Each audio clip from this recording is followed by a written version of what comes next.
right, here we go. We're going to visit Mr. Greyston's, what do we got here? Martial Arts Academy in beautiful Springfield, Illinois.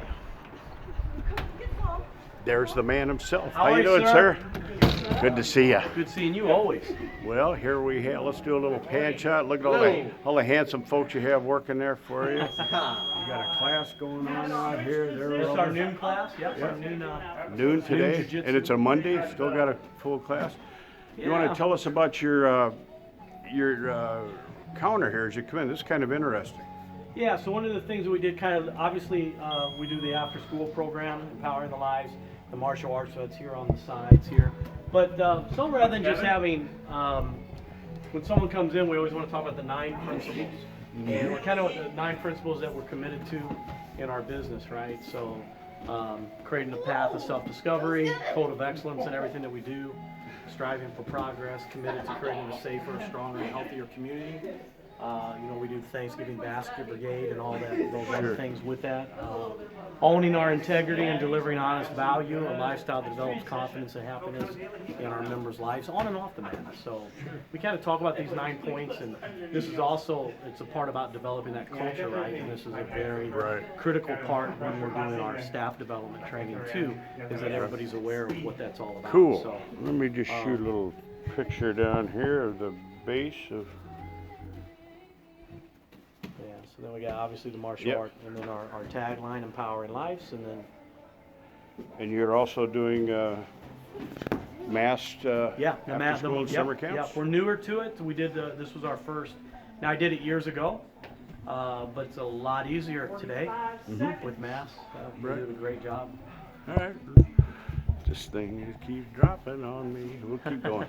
So then obviously the slides aren't going, but then we've got 3 different programs. This is that opportunity where we talk about that.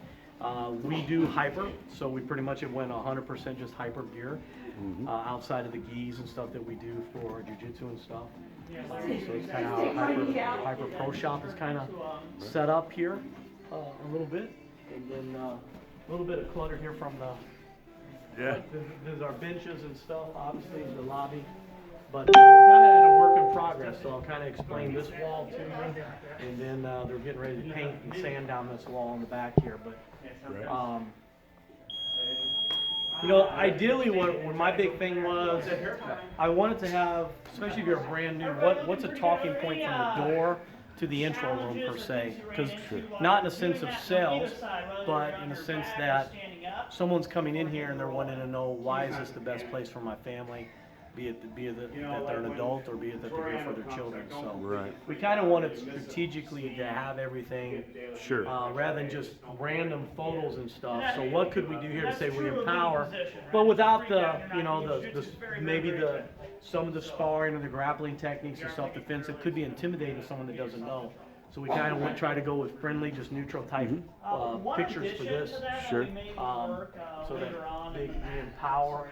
And this is kind of our black belt wall. It's kind of two phases here. The pictures on the top, we do in a canvas square. So these are going to be, this is always going to represent the active members, the active black belts that are training. Hopefully we'll have 2 rows of those when we get it more into play. And then below this is those that are in the mastery program, and they do what we have a black belt commitment letter that they read, and they make a commitment and they sign, and then their black belts embroidered with their name, as you can see, and then it hangs up here till the day that they get their belt. So kind of their belts, it's that visual, right? So they made that commitment. We say we're a black belt academy. What are we really doing to drive that vision and that goal home to them? So recognizing those who are black belts, and recognizing those people that have made a commitment to black belt. Nice. And then here obviously is our belt charts. The foundation block obviously is the Tiny Tigers and the Little Champions. They have their separate belt systems here, so they can either promote out or age out. And then obviously kids, adults, teens, all in pretty much the same. Once you're above 8, then you're in the regular belt program. We restructured our black belt and master ranking We used to only have Shogun Ho, and that'd be like a 15-month belt, and then you would get your black belt, and then your first degree 18 months later, you would be eligible to test for that again. So these two columns are kind of a restructured format on that to keep everybody still on a 12-week testing cycle up to that first degree. Got it. And then our jiu-jitsu ranking for obviously for the youth and the adults there. We're working on a long, same type of thing, which is going to be our leadership board, which kind of tells you it's going to be that'll hang above that is our basic, our elite, and our mastery program, and how our 10-tier leadership kind of ties to it.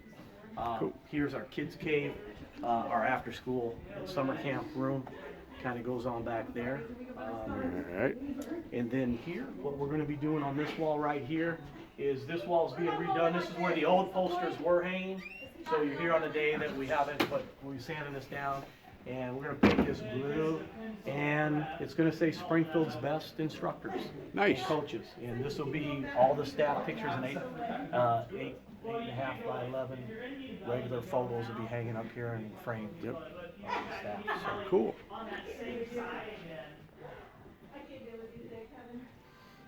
And so how many square feet do you have here? we have 4,400 square foot total. And that you- would include the kids cave, Kids cave. The summer camp area. And you've been in this location how long? We've been here 3 years in August. And then how Doesn't long? seem that long, right? No, right. And I you was started talking to your, you. your program how long ago? 1982. Oh, really? Yeah. So Wow. I started teaching for my instructor in the hallway at a local community college. Nice. I really like the pictures you have on the walls. The different pictures really add a lot to the program. Yeah, it was an interesting. It's always interesting in that, right? Is the right what pictures send that right message to the Right. to a Right, and family this that's is your brand new and not quite Yep. 100% certain. Sure. And yeah, this is Program when we do our director's intros. office. We got a blue mat that we're getting ready to install here. And back here's your. So then we got our 2 restrooms, Gotcha. and we do have a shower okay. facility. It's probably used Saturday mornings and noons. It's probably used more than any of the minute they come in from work. They hit that. We used to have 3 showers in here. Yeah. This was a former fitness facility. Oh, So okay. we remodeled, but we took the other 2 showers out to create our after-school room. So but we kept this one intact. So Nice. Oh, and the mass colors of green sure. and blue, how our room is set up. So right now is obviously lunch. It's a workshop day, so some of the kids aren't here. Normally we're dealing with about, I thought, peak days, anywhere from 12 to 13 kids. Mm-hmm. And some of them are still on their e-learning. Sure. Oh, yeah. Right. Others are not because of Yeah, you got coaches. your little snack table that Mass promotes, and Yeah. that's working good. Bang. Hey, gang, Randy Reid here for Reid on the Road. I'm with Mr. John Greyston. Greyston, yes. Got it. All these years. Oh, that finally, I learned, but I used to learn over a very long period of time. So you're here in Springfield, Illinois, Springfield, Illinois. and you opened up your original martial arts school in what year? 82. 82. 82, all by mistake. This Yeah. would have not even been on my thought pattern that this is what I'd be doing. Right. So tell me, let's start out with some way background. Let's move Sure. way back. Tell me about how you started martial arts and your martial arts journey to becoming a school owner. Yeah. Well, my mom put me in martial arts for being bullied. And I think probably most of the school owners I know, and till this day, that's what many parents bring their children here for. When I was 9, I did it just for that summer, and then did it again when I was 15 for about, I remember then it was a belt program. So my mom signed me up for green belt. Oh, yeah, So I think yeah. it was 18 months. Never got my green belt. That's how bad I was. And then was at a community college, trying to figure out, I was leaning towards law enforcement at that point, and was walking through the hallways there, and I seen a bunch of people in a karate gi. And so I went in, hung out with them a little bit, and then started training, and it stuck. And that was a community college, 2 years. So the instructor was getting ready to leave. He was a black belt, and the head instructor, we were a satellite program, basically, of a head school here in Shibukan Karate. And he came to me and said, if you and the other guy was John, if you guys want to, if you guys would be willing to take this over and teach, I'll give you free membership at the school. So I'm all in. At If you're that willing point, to work for free, I I'm won't delivering charge you. pizza. Yeah, so I was I negotiated my first job for free. So first, let's talk about the programs that you offer here at your martial arts school. Okay, age specific. We do what we call the foundation. So that is our tiny tigers are 4 and 5 year olds. Our little champions are 6 to 7, and they have their own belt system. They're 10 belts, and you could either Yeah, we saw that in the belt tour. out. Yep. You can belt out or age out. And then the martial arts, the curriculum when they get into basic are what would be formerly known as a black belt club type is called elites. And then we have our mastery program. So, and then we have a 10-tier leadership that runs parallel to those 3 programs. So, like even your mat chats are part of the code 26. That's happening right from white belt. So it doesn't that you have to be in black belt only to be in that tier. Sure. But a majority of those things happen, so it's again with the special winning attitude team, storm team, competition Delta, team, all these different, and there's various levels of that. Right. So a majority of that's happening from elite on. Mastery, the thing that we do a little bit different is obviously when you come in, hey, we're one big program. Black belt is the key. But people they're not certain if this is a fit for them, so the basic program is where we want to start you at. We will look at, if you get a child that's used to sports or they're more active, we will allow them to go to elite as well, so they can choose that. We like to start them at least in 30 days in the basic. Yeah. But sometimes basic's just too slow for some kids who are athletic and stuff. We have a parent here that it was like in their 3rd week, he's doing great, and they're saying, hey, he wants to quit, he's bored. And he was bored with the curriculum. So we fixed that by him going into the elite program. So they get to do, it's curriculum based, so they get to do more point sparring. They're still using the same basic core foundation moves, but they also get to do the point sparring, and then they get the Gracie Jiu-Jitsu included in that, where they're grappling and stuff. And that, once again, that's where your expertise and your experience comes in, because if you move the kid too far where he can't, then if he's one of those kids who's used to being the best basketball player, the fastest kid, then if he gets kind of run over, if he gets up too far, then he gets discouraged that way. So finding that balance point is so key, and that just comes from experience. Yes, yeah, exactly. So, and then we make it the mastery is you have to be nominated for that, and we make a big process out of that. Right. So that's not one you can just say, hey, I want to do that. Right. So if an 8-year-old boy comes to your school, you'll do an introductory? We do a one-on-one intro still. Yep. We start. And from that, they go to a basic. We start in a basic. How long is We that? ask that they do that a minimum of 30 days if they, but we will sit with them. We have an onboarding process with every brand new student. So that will unveil itself in that process if they're bored or if they're overwhelmed even. But we're kind of doing a little bit different. We're kind of going back to old school, like I said earlier. When I enrolled, my parents put me on a belt program. So we're doing a orange belt program or a purple belt program in basic. So how long have you been doing that?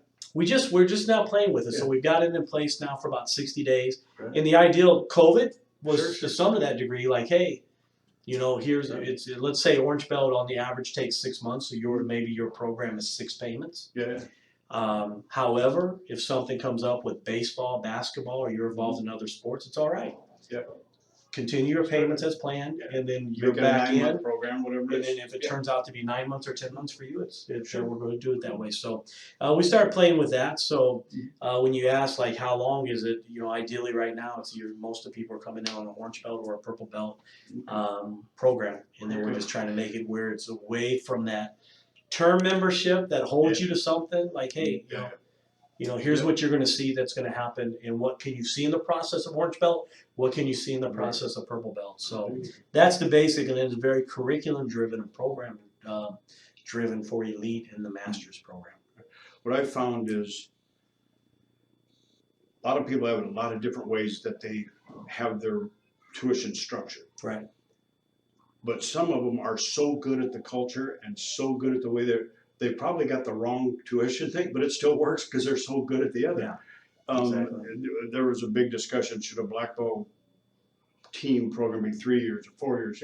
It doesn't matter. What matters is how good you are. If you're good, if you have a strong culture and your parents believe that their kids are getting the benefit out of your school, everything else works. Right. And if right. they don't believe that, nothing works. And you Yeah. see people trying to fix this over here when it's the culture and the service that's not working. Yeah, if you don't, and I agree with that. I see so many people.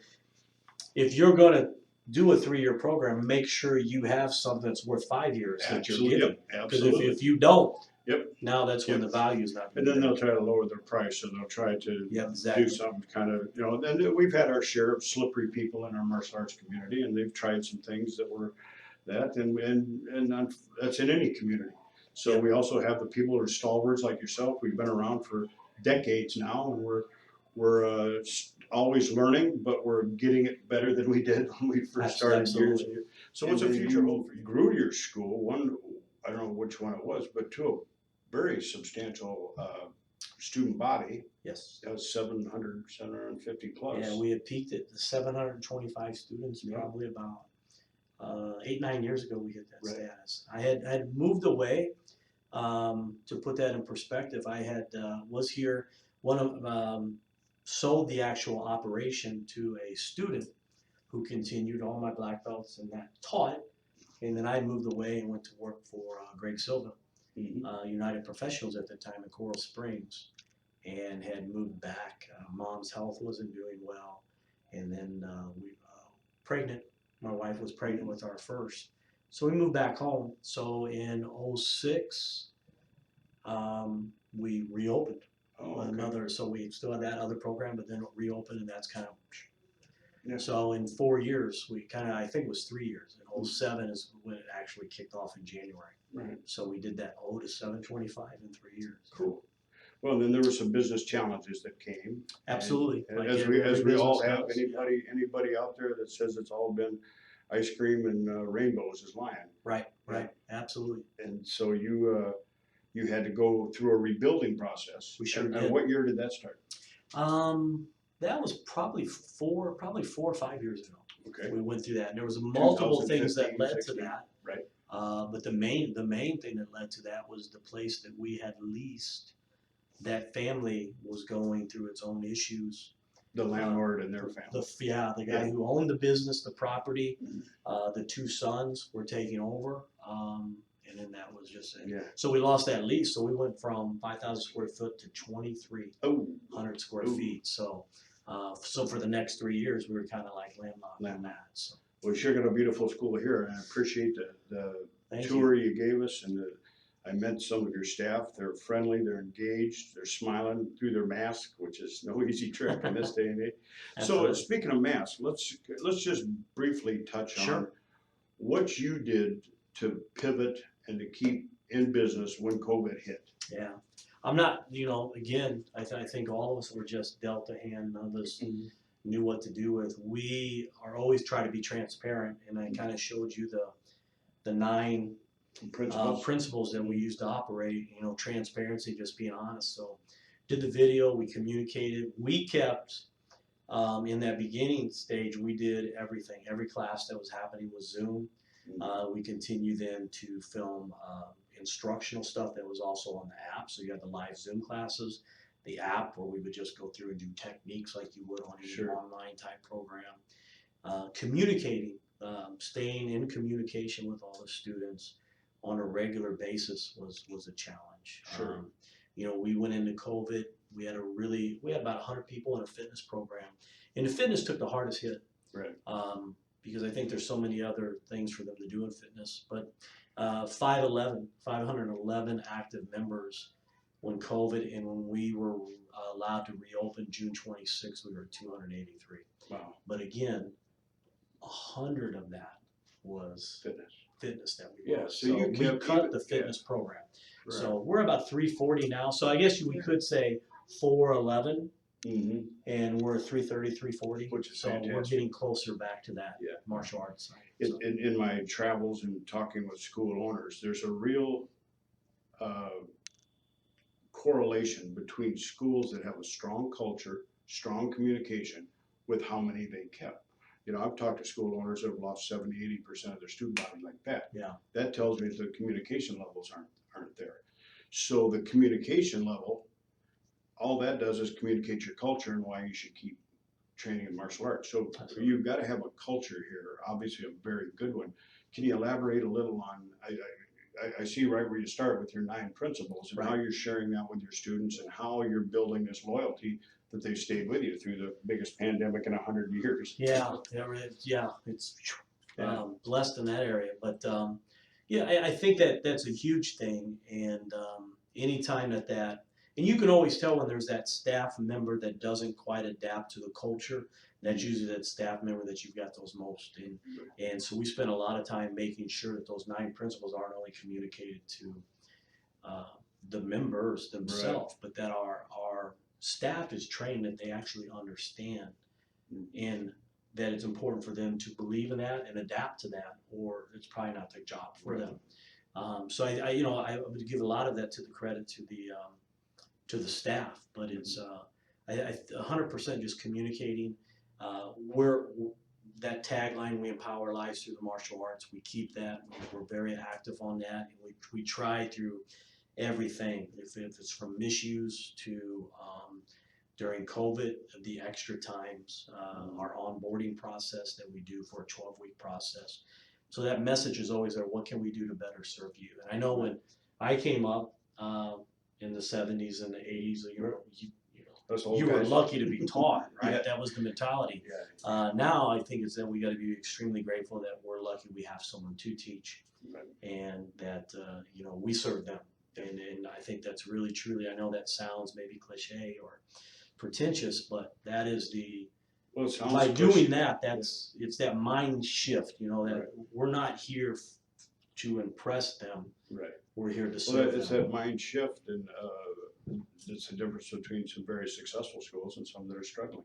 There's still a fair amount of people out there that aren't running it as a service business. We have clients and we have to serve. They pay us and we continue with the service. And if we don't continue with the service, they're not going to continue paying us. And the sooner we understand that, the better the schools I see doing. And I know mine always did better when we took that mindset. Yeah. And I think that was exactly, and we're grateful, and I think that's when you start seeing, and I know we're not the only one. I'm friends across the nation. We're 5.5, 6 months into this now. There's still students. Most of ours are back, but there's still students that are actively paying because and we appreciate that because I think that's when they get it, right? Or we all know that we're connected and we do everything we can. And I always call one and I'm like, "Can I do something?" Let me send you a separate video or something. Sure. But I want to do something for you. I just don't want you to feel obligated to pay me. So again, same type of thing. We want to reach out and what can I do? Can I do a private Zoom class for you?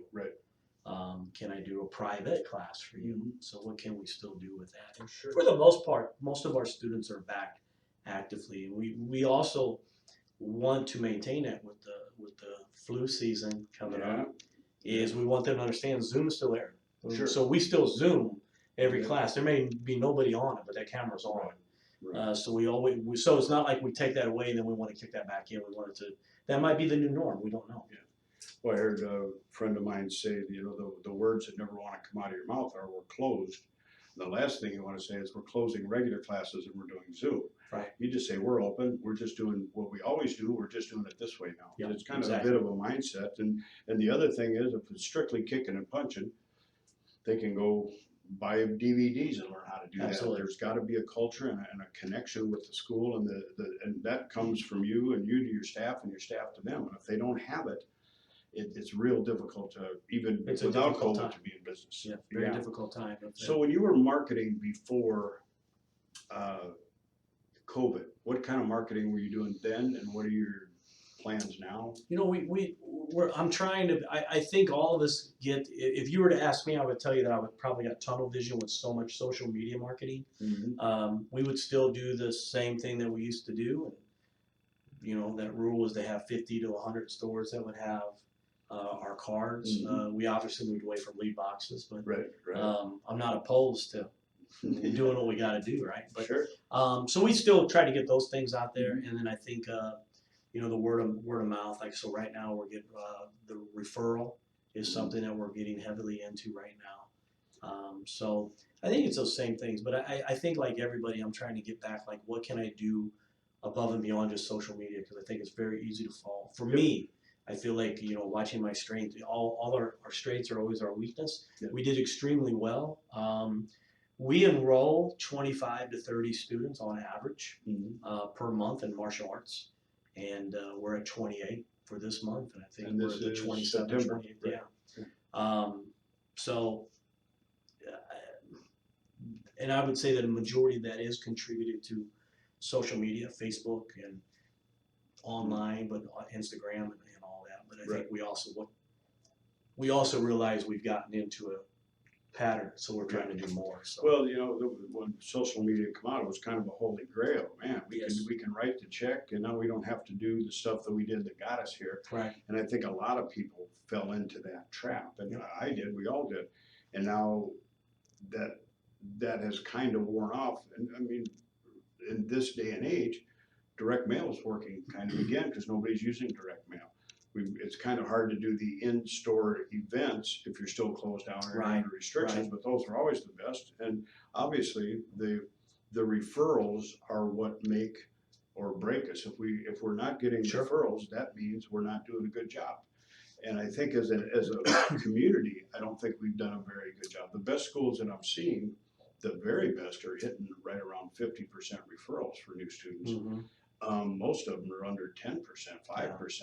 And so my question was always, how can a student train, especially a kid who has 1,000 friends, train with you for a year and not bring any friends in? Right. It's when you go to a great movie, you're trying to get all your friends to go to the movie. So I think that as a community, that's something we need to work better on. And 100%. Yeah, so my point always was that martial arts schools are like churches. You have a pastor, you have the elders, and you have your flock, and you build a culture. And some churches, as we know, are very small, and some are monstrous. They all have the same book, but it's the person who can deliver that culture that does best. And obviously, you've done a very, very good job here. We try. I always go to the thing that we never know what we don't know. So I always want to, and you've always been a key person I could always turn to and say, hey, because your finger's on the pulse all the time. I think that's the thing, is that you've got to, there's the balance of not changing so much that you forget what you're doing, but versus knowing wherever what the needs, wind blows. yes, but knowing what needs to be Right. shifted when it needs to shift. Right. So what's the future hold for you and your school? I still want to do multiple locations. We had it's interesting because I think if you're insightful, using that, where I'm always trying to find out what can I improve on, and I'm chasing that carrot still. Okay. But I think with the hiccups that we had years ago, some of it was things that hit on staffing, and then other things, obviously, we talked about a little bit, was losing a lease and then being landlocked for 3 years. Yep. But put things into perspective. So we're looking at like location 2 is we are set to do that right now, but I want to make sure it's the right time to do it. Yeah, we've got to get through the rest of this stuff. Yeah. So I plan on teaching. I plan on being active for as long as I can. I like to say I'm going to do it till I'm in my 90s, but we'll see. But definitely with the multiple locations, it's been a rough road because when I came up, my instructors, matter of fact, I was told you can't do this for a living. Yeah. Anybody I was around, Yeah. you can't do this for a living. Yeah. And I want to be able to provide that every person that you saw walking in here that works here has that opportunity to do this, and they make more money and don't do this with it. So I want to now focus on making that impact, that legacy, and allowing others to do this amazing career. So, between you and me, we've got probably sneaking up on 100 years of training between the two of us, and it has been. I tell people every day, I got to work in my bare feet, my pajamas, and didn't have to get up to the sound of an alarm clock. And what a gift! What a gift! No, it truly is. To be able to do this for a living, and as you know, my battle cry is always, we get paid more than money, you've been teaching long enough that you've seen the positive effect you've had on people's lives, and that they in turn have positive effects on other people's lives. And if that's what we can do, that's a pretty good job if you can get it. Pretty good work if you can get it. Yeah, no, absolutely. And you made that analogy earlier about the church. What's the same thing? It's that literally we can impact people's lives the way teachers do, pastors do, churches do. What's empowering lives and changing people's lives? And I think that's the key. Regardless if you're doing it by Taekwondo or Brazilian Jiu-Jitsu, can you empower that life through the tool that you're using? So. I think it was Zig Ziglar said, you know, you should be paid proportionally to the number of people you help, and you should be rich. Yes. So that's the best of both worlds. All right, sir. Well, I appreciate you having Thank me you. down. I'm Appreciate glad your time. you made it. Beautiful school, and Thank you. I'm sure everybody's going to enjoy our interview. I hope. Yep. Thanks again.